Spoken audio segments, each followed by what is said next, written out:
Semangat pagi hadirin sekalian, tidak terasa ini adalah sesi terakhir pada acara hari ini. Pada sesi kelima ini kita akan mengangkat topik Empowering Potential and Nurturing Wellness. Topik yang kita bahas hari ini sangat penting di tengah dinamika dunia kerja saat ini. Empowering Potential berbicara tentang apa sih gitu ya. Bagaimana kita dapat menciptakan lingkungan di mana individu dapat mengembangkan bakat dan potensi mereka sepenuhnya. Dan Nurturing Wellness menyadari bahwa kesejahteraan karyawan adalah pondasi bagi keberlanjutan produktivitas dan inovasi. Kedua aspek ini saling terkait dan saling mendukung organisasi yang berhasil mengintegrasikan keduanya akan mampu menciptakan budaya kerja yang memberdayakan dan sehat. Oke, pada sesi kali ini kita akan kehadiran narasumber dari Fitness First dan Give, dan kita akan undang terlebih dahulu dan flow-nya tadi sudah diinformasikan oleh MC kita yang luar biasa, yang cantik dan ganteng ya.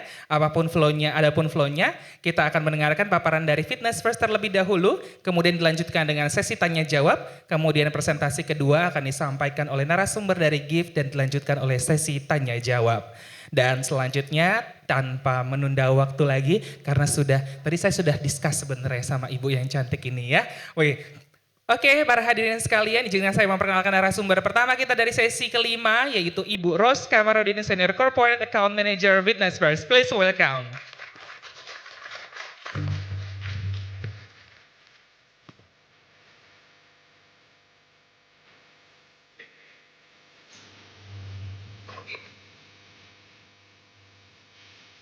Halo semua, apa kabar?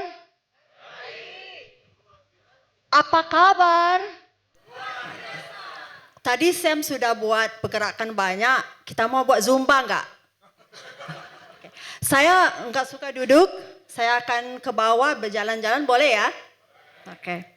Nama saya Ros Kamarudin. Teman-teman mesti tahu daripada aksen saya bukan orang Indonesia. Saya dari Malaysia, tapi saya sudah bekerja di sini, support tim di sini sudah lebih kurang 1,5 tahun. Bahasa Indonesia saya lebih elok dari 1,5 tahun yang dulu ya. Lebih elok bila saya balik ke Malaysia, mereka tanya, "Bu dari Jakarta kah Bu?" Bukan, saya orang Malaysia. So hari ini kita akan berbincang berkenaan dengan nurturing wellness at workplace. Kalau saya cakap lebih laju, cakap, "Ros, jangan laju-laju ya Ros, gak paham." Oke? Oke, terlebih dulu ya. Kita sudah tahu Fitness First, Celebrity Fitness, saya rasa 80% dari teman-teman sudah ke booth saya tadi ya. Siapa yang belum lagi ke booth Fitness First? Angkat tangan ya. Wah, semua sudah pergi. Wah, tim saya Wana, well done. We managed to get everyone to our booth. Okay, bonus for you at the end of the year. Yay! Alright, so saya mau Evolution Wellness adalah telah ditubuhkan pada tahun 2017 ya. Sebelum ini Fitness First dan Celebrity Fitness dia berbeda. Tapi sekarang di atas satu orang kata payung, dan dalam brand kami sekarang ada 5 brand. Di Indonesia setakat ini cuma Celebrity Fitness dan juga Fitness First. Tapi pada bulan 2 tahun depan kita akan bawa masuk satu lagi brand. Brand yang ujung sekali itu GoFit.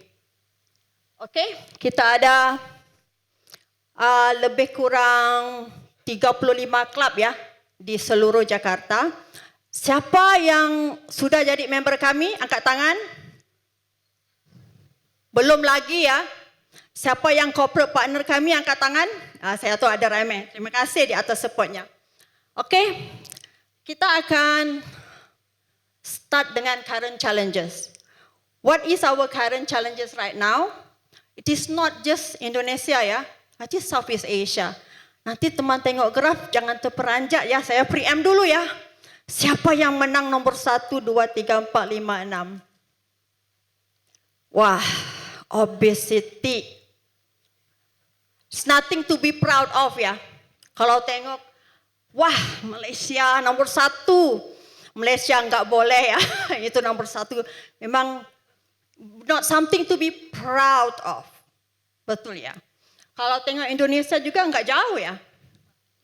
Nanti saya akan bincang apa impactnya. Sebab obesitas, kalau teman tengok di graf yang satu lagi, umurnya 25 ke 50 itu umur tenaga pekerja ya. Tapi kebanyakan yang obes adalah dalam umur bracket yang itu. Is that good or not? No, not good ya. So what can we do? Okay? And kita semua tahu ya impactnya. Nothing new ya. Non-communicable disease like osteoarthritis, diabetes, not to mention depression. I'm sure my team, my co-presenter later from GIF will talk about the mental wellness, which is actually affecting as well. If you are obese, it will affect your mental wellness. So from there, we already know the obesity, and we already know the impact. How will that affect kita punya karyawan-karyawan ya? Ini ambil masa lebih kurang 15 saat, tapi saya rasa it's nothing new. Kita semua tahu absenteeism, kalau orang enggak sehat selalu sakit. Bu, hari ini saya MC bu. Ataupun depresi because enggak sehat, reduce moral, productivity, naik ke turun? Ya? Turun, betul. Ya? Many other one. The other one, high turnover rate also. And the last one is damage employer brand. Apa yang saya maksudkan dengan damage employer brand? Sebab kalau kita sebagai perusahaan enggak menjaga karyawan sendiri, siapa lagi akan jaga ya? Kita selalu bercakap berkenaan dengan corporate social responsibility ya. Itu di external. But kita kena jaga karyawan kita dulu. I think sebagai dalam management, that is something that we have to do. Okay? Setakat ini okey ya teman-teman? Boleh ya bapak-bapak dan mbak-mbak? Alright? So many benefits of workplace wellness. Saya rasa semua, this one is not new. This one, we have seen it, we know it. It's everywhere. It's from physical, it's affecting mental health, it's affecting company bottom line. It's a lot. There's a lot more, but my screen can only fit about 12. Oh, 16. Okay, 12. Okay? I'm just gonna, before I play about how workplace wellness can help the company, what are the benefits? I have few videos, but I have my own, one of our corporate partner here. If you don't mind me asking, how has corporate wellness helped your company so far? And maybe you introduce, this is from Sun Life, ya. Tepuk tangan ya. Yeah, maybe from you can share how has workplace wellness helped your employees and your company. Yeah, thank you, Bu Ros. In Sun Life Indonesia, we also partner with Celebrity Fitness as the corporate, one of the corporate wellness programs that we have. And so far, we see, the amount of employees that are enrolling into the programs because of the flexibility that this program offers. But at the same time, it also helps them with their wellness. We see a lot of, especially the Gen Zs, young employees, after work, they go to the gym, they're very happy, and then they come back to the office the next day, and then they talk to the friends, and then, talk about the workouts that they do, and somehow it also, it's reflected to the work that they do. The amount of productivity that it also is resulting. And at the same time, it also aligns very well with the purpose of Sun Life itself. I believe that as insurance companies here, We care about the clients, we care about their health, that's why we're here. So it also needs to be reflected in our own people, our employees. So that is also why. Totally agree. Give her a round of applause. Thank you so much for participating. I have a little gift for those who are engaging with me. So if I ask question, answer.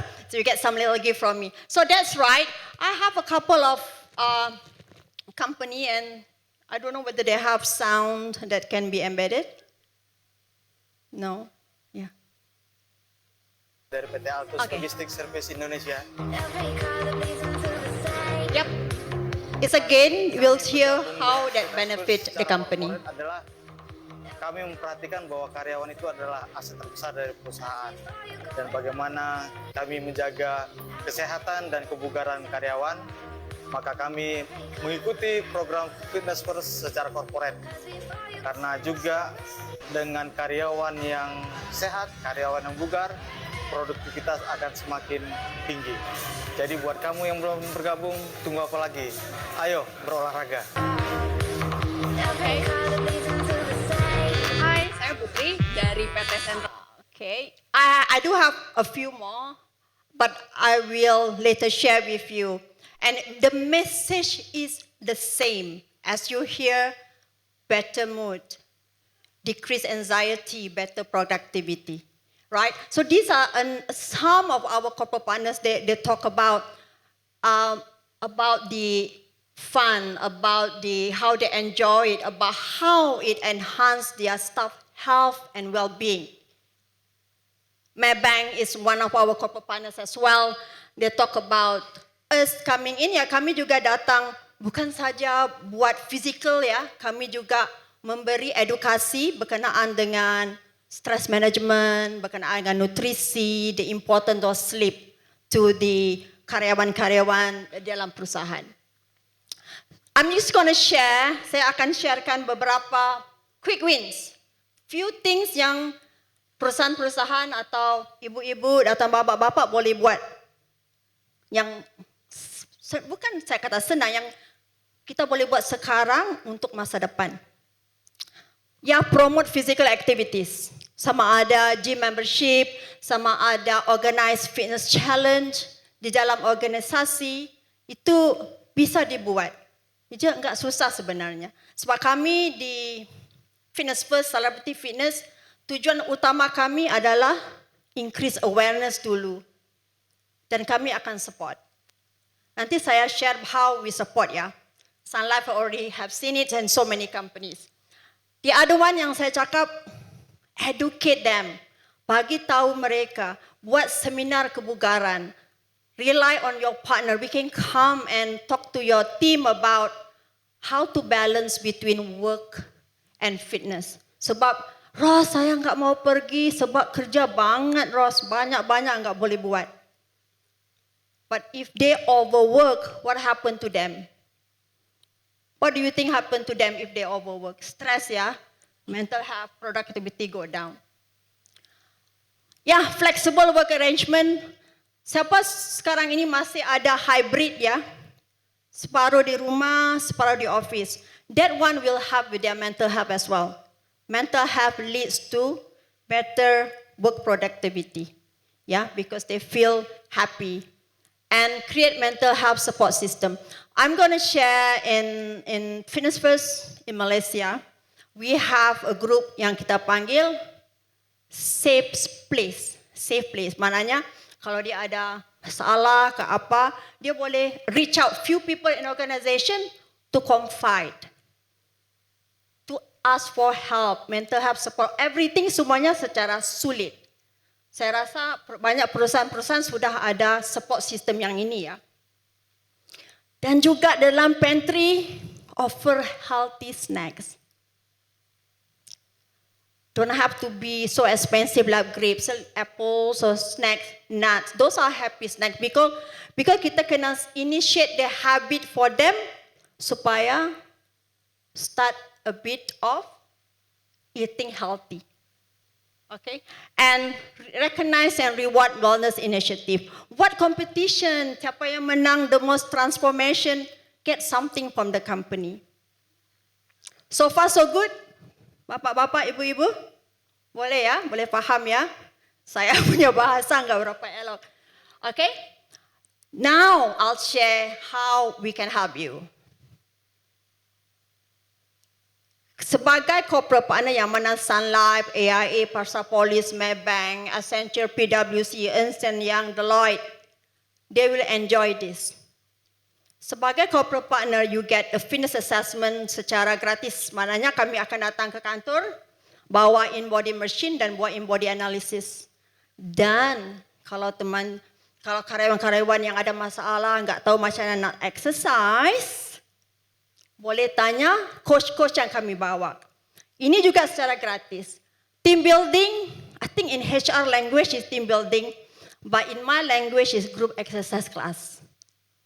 Ya, kita buat Zumba banyak-banyak.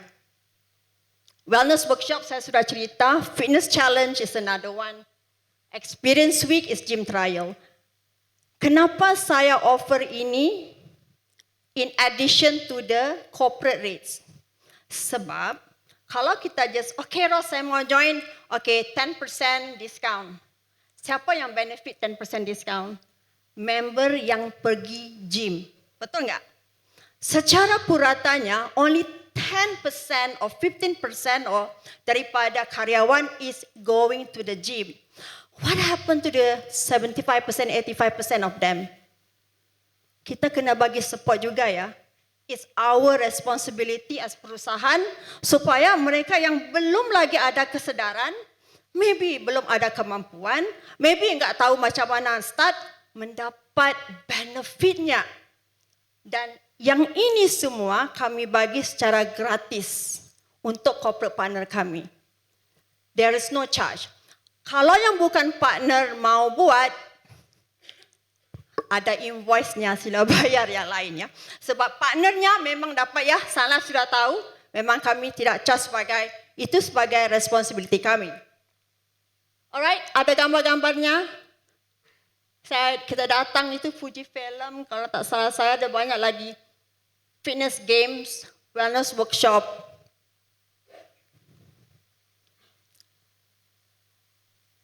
Bagaimana?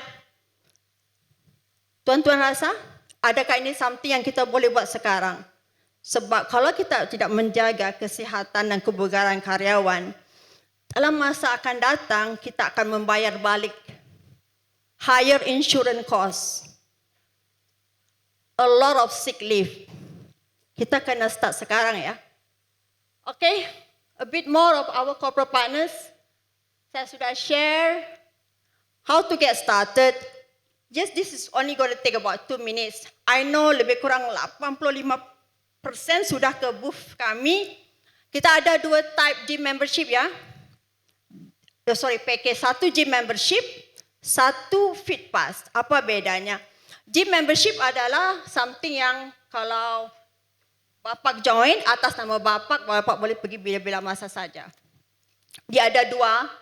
Full sub maknanya karyawan akan bayar perusahaan akan bayar on behalf of karyawan. Dan satu lagi, Ros, saya cuma mintakan diskaun saja. Karyawan saya bayar sendiri. Okay? Is contract based, maknanya dia ada 12 bulan, 4 bulan, 6 bulan. Dan any companies can join. Any association can join. Minggu kemarin kita ada Athlete Association ya, join supaya atlet-atletnya boleh train di gym kami. Alright, fitness perk saya sudah cakap. And then apa itu fit pass ya? Ada juga karyawan yang size-nya kecil ya, saya ada 5 orang saja Ros. Ataupun Ros saya enggak tahu kalau saya bagi gym membership untuk semua di sini, sama ada mereka akan menggunakannya. Ya utilization-nya dia enggak pasti ya. Ataupun satu lagi budgetnya sikit. So kita ada fit pass. Fit pass maknanya dia beli in bulk, kita bagi pass dan boleh guna, it's like pay per use. Kalau teman-teman mau tahu lebih lanjut, booth saya di sini, saya punya tim di belakang, Wana, Ayu, ya di belakang sekali. Hey, say hi.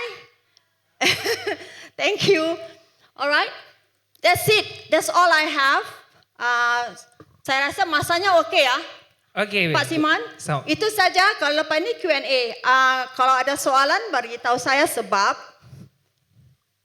saya ada lagi 4. Wow, beri tepuk tangan dulu terlebih dahulu buat Ibu Ros. Wow. Kasih. It's a really good energy ya Bu Ros ya. Wah, ya. I have some question ya Bu ya sebelum Ya. kita lempar ke audiens gitu ya. Nah sebelumnya kita sudah diskusi Bu Ros. Itu bagaimana kita melakukan basic exercise terus reduce to productivity kita. Nah bagaimana kita meyakinkan ke manajemen bahwa latihan fisik itu ada loh hubungannya dengan produktivitinya kita, seperti itu, dengan mentalnya kita. Kadang kan kalau misalnya kita kerja aja atau kita pergi ke gym aja, orang bilang oh ternyata mentalnya akan lebih baik. Apa sih relevansinya Bu? Actually kita tengok ginian ya. Kalau kita exercise, kita release endorfin. Endorfin itu ada hormon happy ya. Bila kita happy, kita reduce stresnya. Oke. Energinya naik. Bila energi naik di tempat kerja, membutuhkan produktivitinya akan tinggi ya. Dia ada relationnya gitu. Oh, jadi sebenarnya kalau misalnya kita latihan fisik gitu, ada endorfin yang naik, jadi kita meningkatkan productivity kita, betul ya? Wow, tepuk tangan dong buat Ibu Ros sekali lagi. Siapa yang pegawainya agak-agak lemes, kalau tadi Ibu Ros menginformasikan banyak yang sick leave gitu ya, atau banyak reduce juga supaya tidak ada claim rasionya turun gitu ya. Betul. Oke, Bu Ros, kita boleh ya lempar pertanyaan karena Bu Ros bawa hadiah gitu ya untuk para penanya. Boleh angkat tangan ya dari sebelah. For lucky people. Just tanya saja soalannya berkenaan dengan gym, kalau gym membership atau bagaimana nak start atau apa-apa soalan boleh juga bagaimana mau start Zumba class, saya minta Sam akan tolong. Kalau misalnya bertanya, oh saya mau saat ini, oh ada di sebelah mana tadi? Oh oke, Pak Andre ya Saya ternyata bawa ya. dulu di Oh sini. langsung Ibu Ros. Tanya. Iya Pak Adrik ya. Ini gak enak langsung dapat hadiah. Belum nanya. Belum tanya sudah Pak hadiah dulu ya. Boleh duduk. Yang Pak. penting Terima sudah ada kasih. niat ya. Iya.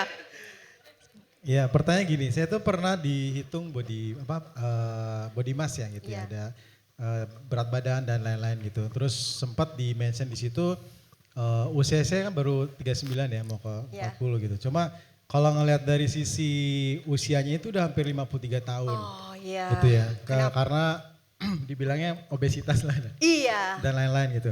Nah sebenarnya kita bisa gak sih, let's say, oke kita udah tahu nih masuk di usia 53 tahun gitu dengan Iya. kondisi saat ini gitu. Iya. Bisa gak sih kita kembali ke usianya body kita sesuai dengan usianya kita sekarang gitu? Iya. Jadi Terima kita- kasih soalan. Very very good question. Thank you. Betul. Kalau tuan-tuan pergi buat BMI, tuan tengok wah umurnya gini apa. Sebabnya kalau kita nggak exercise ya metabolic kita slow down, everything slow down. Makan sedikit, tengok kek saja sudah tambah berat ya. Betul nggak?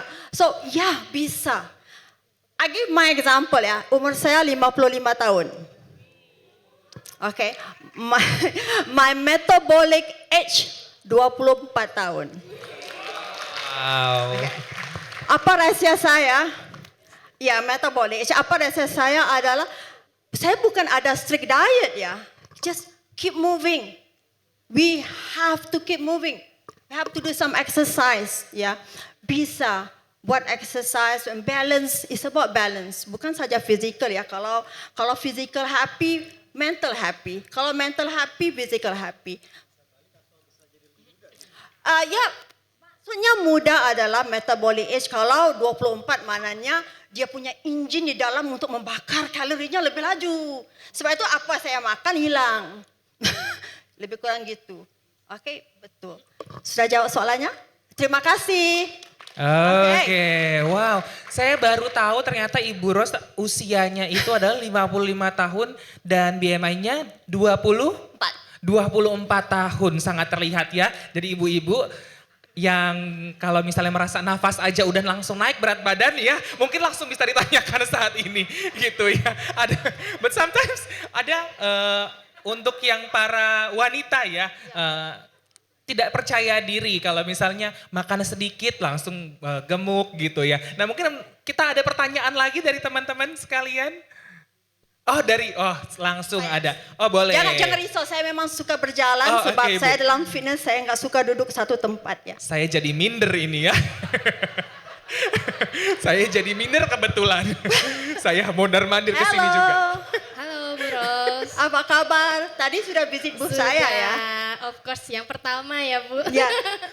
Ya, terima kasih. Ini adalah orang yang pertama visit booth saya. Tepuk tangan. Iya.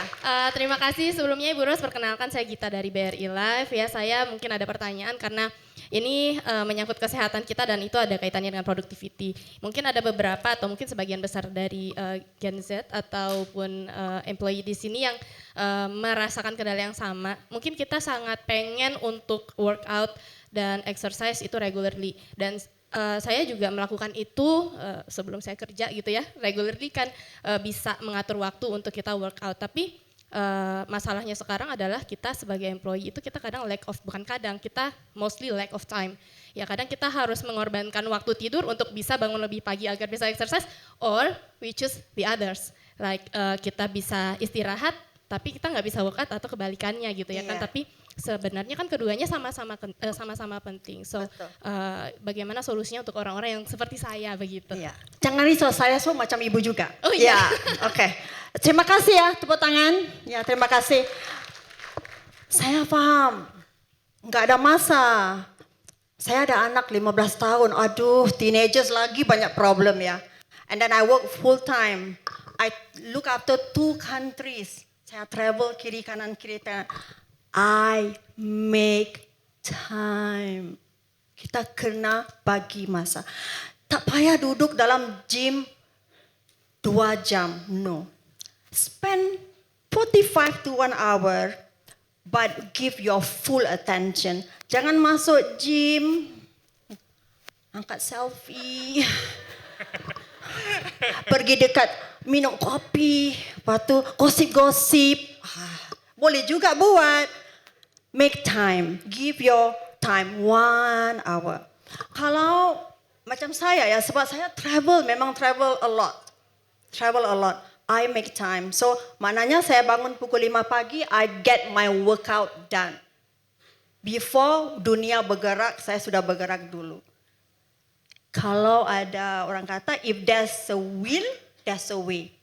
You can do it. If I can, you can. Alright? Boleh? Bisa? Bisa. Terima kasih. Ya. Oke. Oke, beri tepuk tangan dari BRI Live. Wow. Terima kasih. Jadi memang menyediakan waktu, bukan menyisakan waktu. Betul ya Iya, Ibu Ros ya? betul, Betul ya. ya, karena Ibu Ros jalan, saya juga jalan ya. Ya boleh. Saya jadi minder. Oke, karena di kantor saya Ibu Ros, jadi setiap pukul 3 kita tuh biasanya juga melakukan squat. Nah gitu. Betul. Betul sekali. Jadi kita supaya bisa menginfluence the others, supaya teman-teman juga bisa melakukan exercise. Seperti itu. This is the last question for our audience.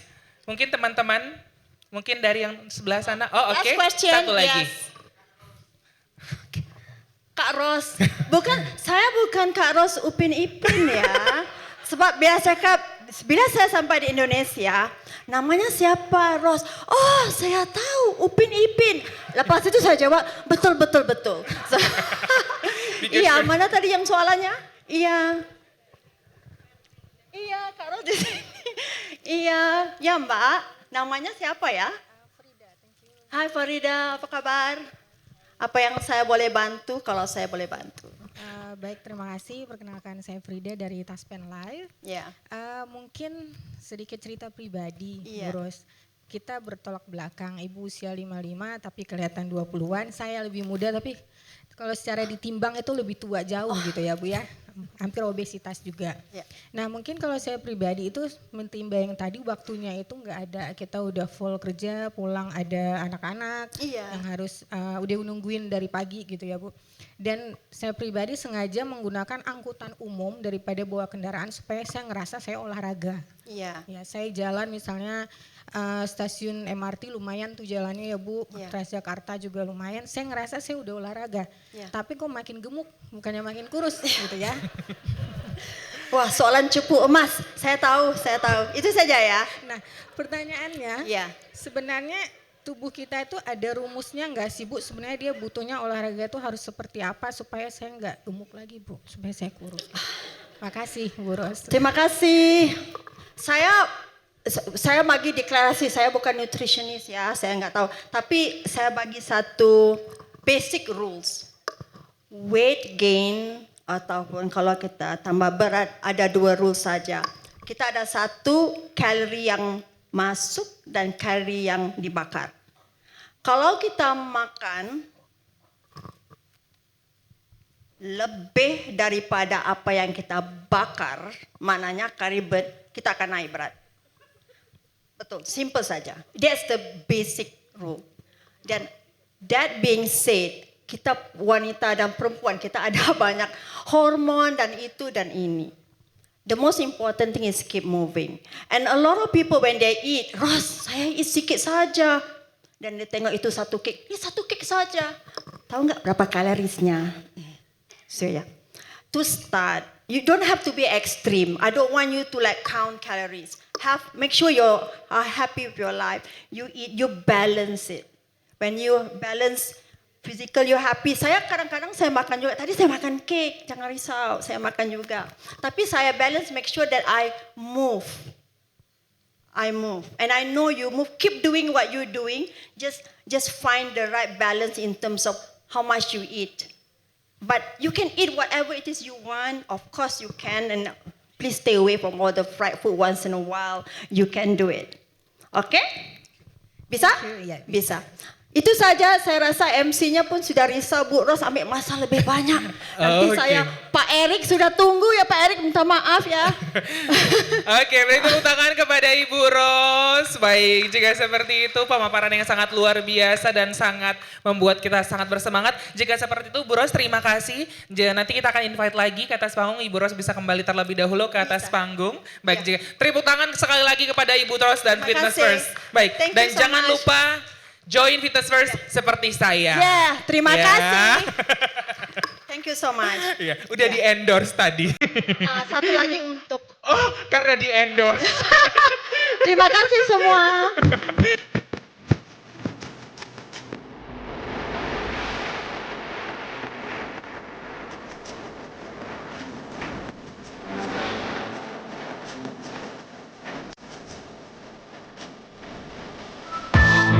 Selamat sore.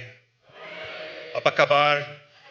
Okay, maaf tidak berbahasa Indonesia, so I will speak in English. Is it okay for everyone? Okay. Sorry about that. I hope you will have some patience. It's late at the end of the day, but I've also been told that the door prize is coming after my session. Is it true? Okay, so you have to wait. Okay. So my name is Eric Streisand. I work with the Global Institute for Tomorrow. We are an independent think tank based in Hong Kong with our ASEAN office in KL. And my colleague Theo is based here in Jakarta. Inshallah, in another couple of years, maybe we will have an office in Jakarta also. Okay, so this morning I was with a leading insurance company. I was running a 2-day workshop, and I'm going to give you a little bit of insight on what we talked about. I will not name names. We talked about strategic global awareness. We talked about stakeholder engagement, communication for impact, and many things. I've been told that all day you are talking about HR 5.0, correct? So today I'm going to give you some thoughts about technology and our views on how the HR function needs to adapt in an era of 5.0 with new technology.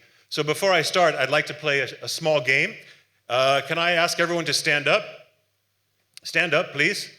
We're going to play sit down if. You all know what I mean? Sit down if this applies to you.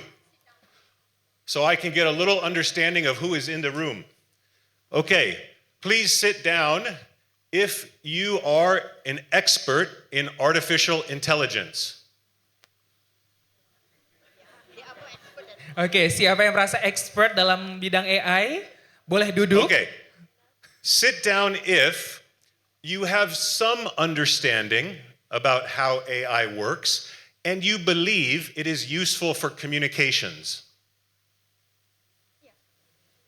Oke. Okay. Oh, almost everyone. Oh, some brave people don't. Okay. So sit down if you don't know much about artificial intelligence, but you're pretty sure it will be beneficial in the years ahead. I think she's just taking pictures, right? Okay. Okay, so this gives me a little understanding. I didn't even have to go further to say, sit down if your company is already deploying artificial intelligence through customer solutions, customer contact points, some people doing that. How about using artificial intelligence like Copilot and other tools for your staff in communications? I think many, right? So this morning I had a really interesting discussion with a team of C-1 executives from a large insurance company, an international insurance company, who are identified as potential executive committee members in the next 2 to 3 years. And we gave them an assignment about a month ago to say, do you believe that you are ready to take on the ExCo position? If yes, please explain why. And if no, what are the things you need to improve on in order to be ready to take on the position?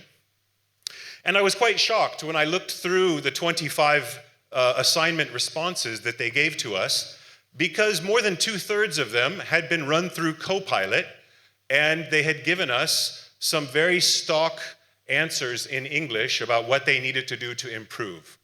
And I told them this morning, I said, actually, this is not an assignment for you to give the right answer. I have no power over your assignment to ExCo. But there seemed to be a feeling that it was better to have a perfected, grammatically correct answer rather than something that was actually genuine, what they think they need to do. So this to me was a very interesting and a little bit disturbing insight. So I share this story because my argument to you over the next 10 minutes to 15 minutes is to say the role of HR in this technology-driven era 5.0 is actually to upgrade the fundamental thinking and the fundamental human capabilities at least as fast as you are upgrading the technology like AI. Understand where I'm coming from? At least as fast. And I understand that one of your speakers earlier today, Dr. Agus Sugianto from the OJK, was talking about why is it too many Indonesian companies still have Mat Saleh running the company, or the Indonesian executives is not being promoted to the global or the regional center. And I said to the group this morning, but Indonesians have so much critical insight, the most powerful nation in Southeast Asia, a plurality and diversity of people, and actually very well-spoken individuals in companies. They must be promoted to more management positions within the group. But I said, if you continue to kind of play the corporate race to the bottom in terms of English language through AI, it will not help you.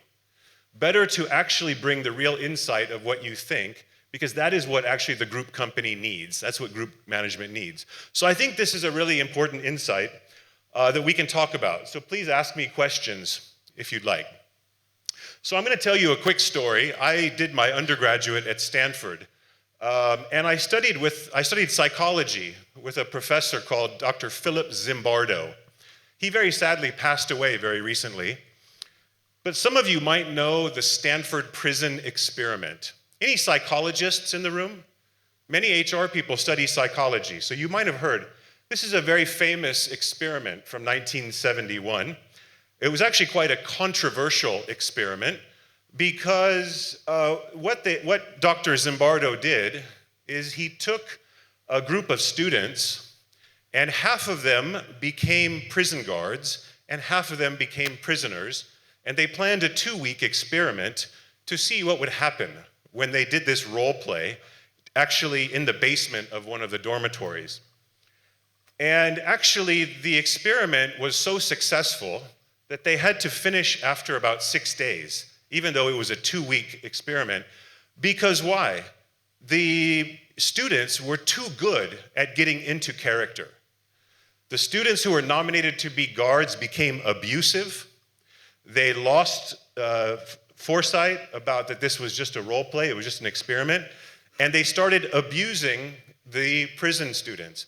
The prison students, the prisoners, actually became dehumanized, and many of them suffered trauma through this process, and they had to end early. So what's the relevance of this experiment? It's a very famous social psychology experiment. And of course, in 1971, I wasn't on campus at that time, by the way. I'm not quite at that age. There was no artificial intelligence. There was no digital technology. But this is a clear demonstration of power distance in relationship. You know what I mean by power distance? It demonstrates also lack of self-awareness, lack of empathy, and a whole range of other sort of fundamental social skills. So power distance now is a really important factor in organizational management and leadership. And I'll tell you another story that came up this morning when we were talking. People talked about the difference between today and the pre-COVID period of time. And they said that, you know, today we have no boundaries on our time.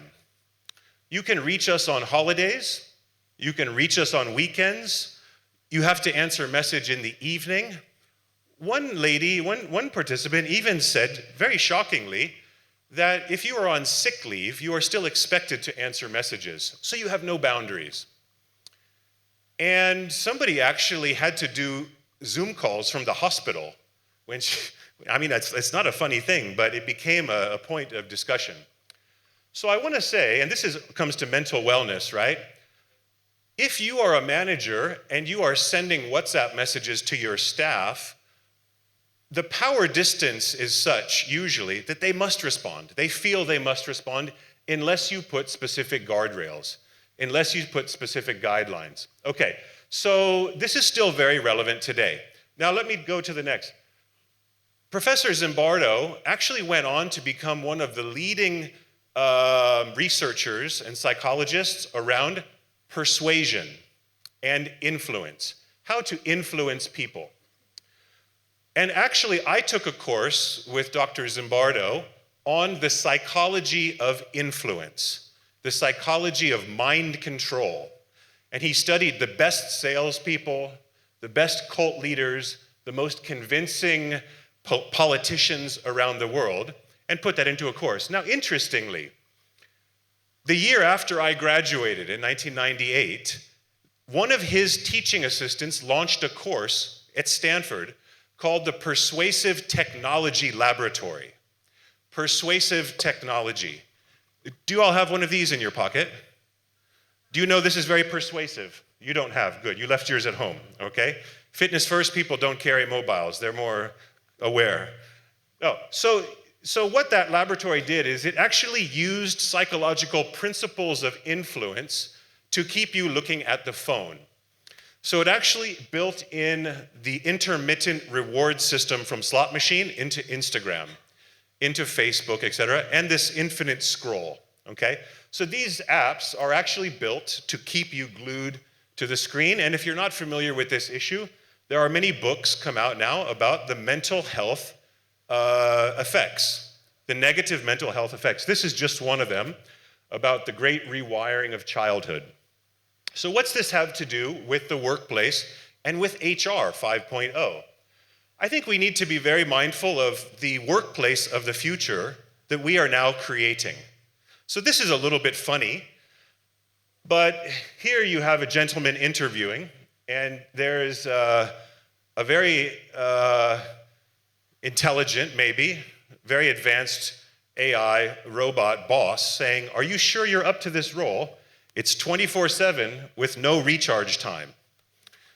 Now, you might think that that's a joke and that's unrealistic, but I tell you, it's potentially a future that we are running towards. The other kind of discussion that we started here, you see this gentleman with all these machines around them. It's interesting, not just this morning, but many of the groups that I've worked with recently are experiencing a phenomenon of many meetings being scheduled at the same time. Do you all have this in your company? Any brave people want to admit being double booked for Zoom calls or Teams calls? Anyone today being double booked? Yes? Okay, but you ignored them because you're here and you're present, right? So imagine the future when AI is scheduling all of our meetings most efficiently, most productively. You see what I mean? What we're experiencing today is like child's play. So I actually had a Zoom call on Monday with a different cohort. We're doing a virtual touch point to check in on progress, team projects, and about 80% of them showed up to the meeting, but more than half of the cameras were off. And we have a housekeeping rule to say your camera should be on so we can see each other, pretend like we're together, read facial expressions. And I made a joke. I said, our friends in Jakarta, we want to hear what's going on. Silence. I say, but they're on the call. Where are our friends in Jakarta? I said, I made a joke. Maybe they're double booked. Maybe they're on another call. And suddenly somebody unmutes and says, I'm sorry, I'm on another call. Okay. So it again sounds funny, but this is something that is now something for HR to manage, really. And to prepare for a future that is human-centric and prioritizes human development, human foundational skills, and what we sometimes call soft skills, the essentials for how people relate to each other in spite of the technologies. So I want to give you our view on what some of those priority areas should be and how do you motivate people. So we have something called, I think my session is on unleashing potential and the empowering people. So we do actually quite a lot of work around purpose. What is an individual's inherent motivation or sense of purpose? Why does somebody on your team get up in the morning and go to work and work for you all day long, all week long? What motivates them to get out of bed? So we do this really interesting exercise where we give them this kind of map of the spheres of purpose.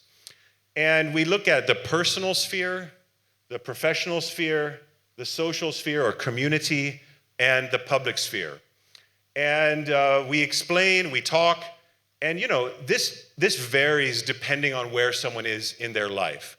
A young person who comes into your organization might be very focused on the personal sphere because they just want to provide for their family.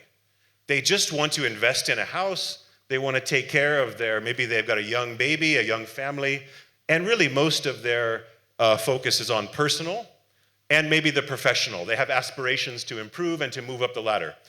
As we age and we go through life, we might focus more on community. We might start coaching our kids' soccer team, football team, or getting involved in other community activities. Okay, so if you want to unleash human potential, it really does require identifying and cultivating a sense of purpose for that individual. Of course, then, it's about curiosity, personal self-belief, and how you cultivate a growth mindset and a range of different factors. So when we work with teams, we do an exercise called the Purpose Map. And this is something that you can do with your teams. This is proprietary to Gift, but we give it all away. There's no intellectual property protection. It's quite simple, actually. You just map on the horizontal axis, the personal up to the community and change, and then the least important to the more important, and you ask them to write in the boxes. And I can tell you it becomes quite a challenging exercise. Now, by the way, our friends at Fitness First will know that personal aspiration also includes physical well-being, emotional well-being, mental well-being, and so all of those factor in there. Now, identifying purpose is not something that you can do with ChatGPT. So please tell your staff not to ask GPT, what is my purpose? Okay, you laugh, but I've seen it happen, right? Someone says, I have to do an assignment to identify my purpose. Can you please tell me what is my purpose in going to work? Please don't do that. Please don't ask Copilot to help you write your purpose statement. But I tell you, this is where we're going if we're not careful. If HR is not providing guidelines and working with individuals to sort of shape the direction of how we use these tools, they will evolve very fast. So think about what I said about the scroll. Everybody use Instagram, Facebook, TikTok. This infinite scroll is a feature in the app about how it functions and what it does. All of the AI tools in Copilot and ChatGPT and then the next tool will also be designed with certain objectives. They are not neutral tools. So HR, in my view, has to take this into account and help to shape the future. Now, this is not animated, so this was meant to be animated. This looks a little messy. We have a digital learning ecosystem that promotes a global mindset. It promotes curiosity and broadening one's exposure about the world. So coming back to the earlier statement, what do Indonesian executives need to get to that next level? Well, a lot of it is, as many places are, expanding the understanding of the region and the world, broadening one's horizon. I can tell you in Hong Kong, this is just as relevant. Hong Kong is a tiny place. We have great infrastructure. We have a lot of financial investment, a very deep global financial center, but people are very inward looking. They are very parochially focused on Hong Kong, so we're constantly trying to widen their perspective. So in our view, this is also critical. Please don't let these tools just talk to each other in your organization. So we have a digital learning platform. We'll send you material. You can click on it and check it out. Very happy to offer a test license to anybody who is interested. Now, last but not least, I'll finish by just saying the human skills are critical. What do I mean by human skills? They are the very basic things about how I can connect with you. Body language, eye contact, right? The ability to chit-chat and to build rapport. We call that communication and collaboration, and having a little bit of empathy, okay? Empathy is trying to understand what someone else feels. So again, please don't rely on ChatGPT for your empathy. You see what I mean? ChatGPT is not going to help you be more empathetic. But I can tell you, we will start asking it. We will start asking AI, how do I be more empathetic? Oh, I want to connect with this person. How should I connect with this person? So we run all sorts of programs. We do workshops. We do experiential leadership programs, project work. And you will often see scenes like this on our programs. This group was working in Cambodia on an agriculture project. And it's a little blurry, but if you actually look at the expressions on their faces, you can get a really clear sense of the dynamics and the communication and the human skills. And these are things that ChatGPT and AI tools will not be able to replicate. By the way, I've done this type of program at least 15 times in Indonesia. We had the pleasure of working in Surabaya last year on a plastic waste-related project.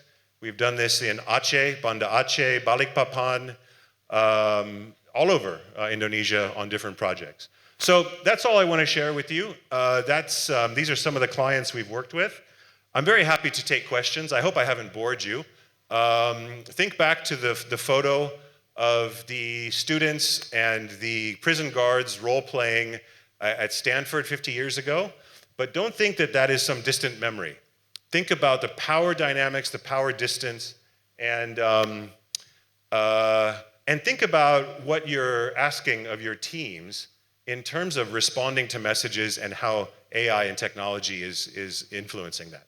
Okay, let me stop there, Simon, and let you If there's any Okay. questions, I'm happy to take questions. Give applause once again to Mr. Eric. Thank you for really good presentation, Mr. Eric. Please. Jika teman-teman ada yang mau bertanya, just raise your hand.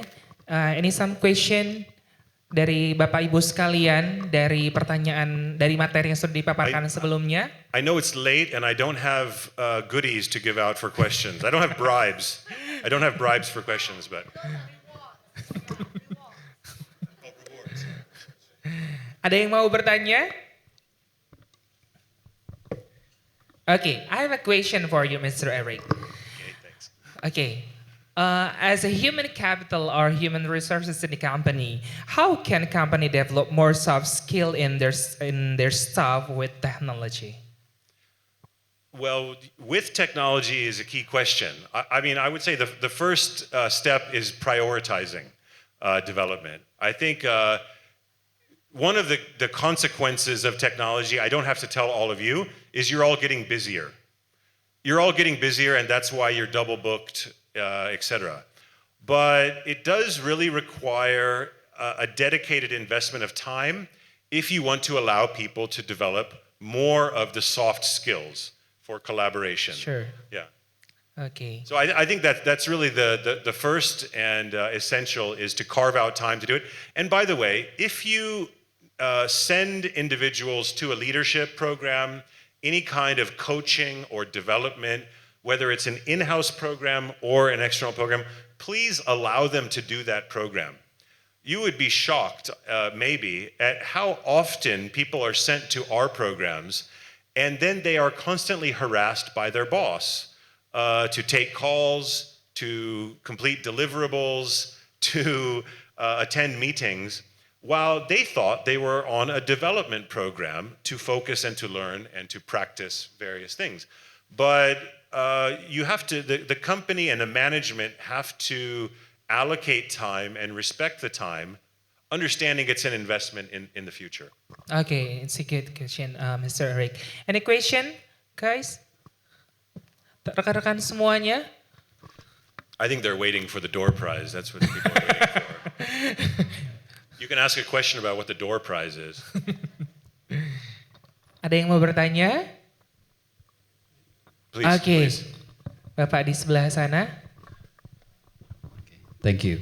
My name is Andika from Sun Life Indonesia, and I was working with one of your clients in 2012, 2013.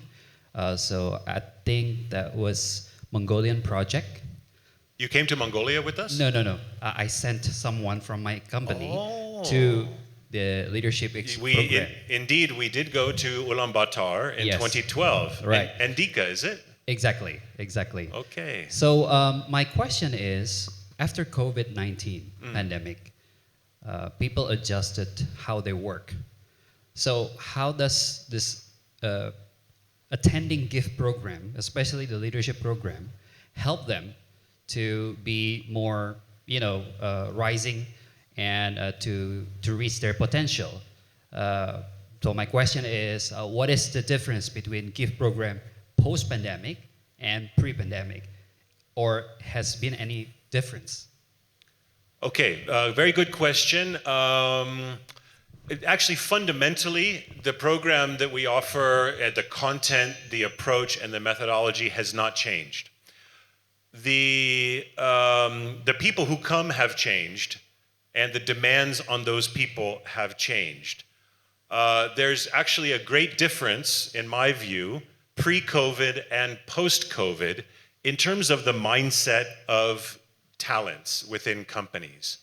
Part of that is driven by the extent to which we now use digital devices and take video meetings and use WhatsApp and all things all across different time zones, weekends, evenings, etc. So these demands have changed. Fundamentally, what we do has not changed, and our value proposition is in gaining a wider perspective on the world, learning to think critically, learning to challenge many of the long-held assumptions that people have, and then to apply professional skills in a very different context. to originate business ideas, policy frameworks, etc. But I can tell you that the demands on people has changed quite significantly. And it's exactly what some of the cohort that I worked with this morning talked about, as when they said before COVID, we had some personal space. We had a clear sense of when we were available and when we're not available. And after COVID, they said there's no boundaries. No boundaries. And I'll tell you one more anecdote, right? Because I think many of you are in insurance. They said actually that the communication is so open and immediate that in part of the agent, like an agent, one of the agency force can actually send a WhatsApp to the CEO or the executive committee on very minor things, and those minor things then become blown out of proportion. They get cascaded down into different teams, and it's like a grenade goes off with all sorts of firefighting emergencies. And they said this never used to happen. But somehow now the way we use these tools has facilitated a sort of constant firefighting mindset. So, I mean, these types of things have changed. By the way, the world has also changed. The pandemic has now ushered in a very kind of accelerated a great change in the shift of influence to Asia. Of course, you have the US, China, and the geopolitical tensions, which has erupted into war now in Europe and the Middle East in a very troubling way. And then you have climate change, which is accelerating. We don't seem to know how to get our head around that and take action. So I think the pandemic was an accelerator of many of these urgent priorities for the world. And leaders of companies are being asked to deal with these. Are they equipped? How do they approach this? How do they make time for all of that? So it's a long-winded way of answering your question, but we can talk separately. Okay, thank you, Mr. Eric. Any some question from the others? Okay, Ibu Eva. Hi, Eric. My name is Ava, and I'm very interested in the power of purpose that you mentioned earlier. I think it's very powerful. I think the impact, if we really do it, through the whole thing end to end, that would be great for not just for personal, but also organizations.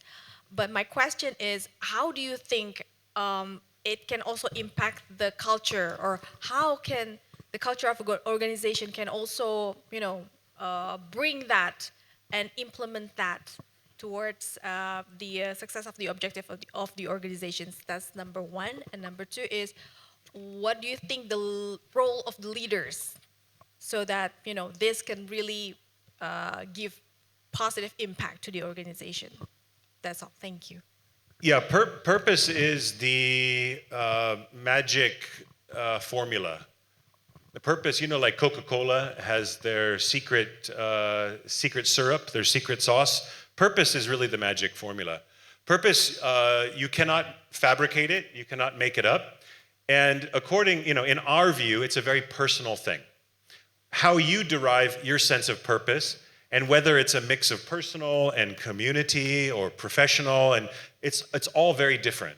I can never tell you what your purpose is, and vice versa.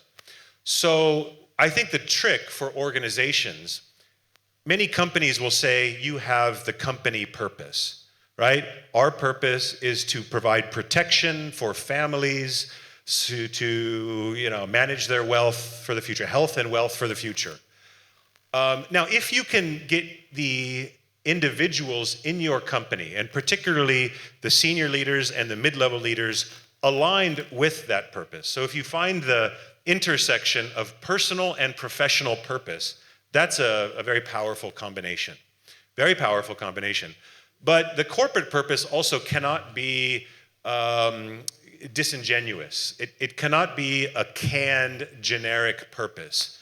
So how the individual's purpose and the organizational stated purpose intersect is very powerful. And then from a leadership point of view, I mean, very simply, you want leaders in the company to have a clear sense of what their purpose is, not just to be repeating the company purpose. So actually, they should do the purpose map. And I can tell you, even when very senior people do this, they will often struggle. they will often struggle. Why? Because as professionals, if you become a mid to senior level manager and you've worked for 15, 20 years or more, you have spent the majority of those 2 decades focused on your professional, the professional purpose, the professional, right? And probably some personal. But what I hear most often is people say, you know, Eric, it was pretty easy to do the personal and the professional. But I realize I've focused all my attention on personal and professional, and I never even thought about community or the wider society.